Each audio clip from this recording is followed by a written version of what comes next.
7 milyon insan arasında, bilim insanı arasında dünyanın en etkili bilim insanlarını belirlendi.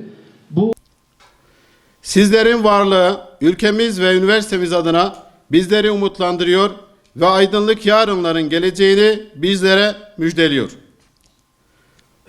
Saygıdeğer bilim insanları, İbn Sina der ki, bilim ve sanat takdir edilmedikleri yerden göç eder.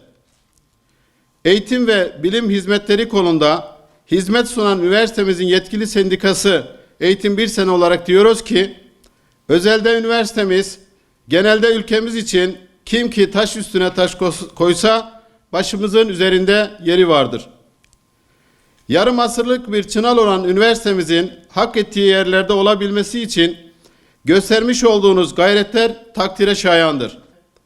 Eğitimciler Birliği Sendikası olarak gücümüz yettiği siz değerli bilim insanlarına destek sunmaya devam edeceğiz.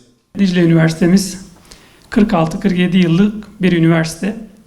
Bağrından birkaç üniversite çıkaracak kadar büyük bir üniversite. İnşallah bu tür ödüller teşvik unsuru olacak ve ilerleyen zamanlarda da sayımız giderek artacaktır. Bu anlamlı ödül törenine tertip eden değerli başkanımıza ve ekibine çok teşekkür ediyor. Ödülü alacak hocalarımızı da canı gönülden tebrik ediyoruz. Sayımızın her geçen yıl artmasını temenni ediyorum.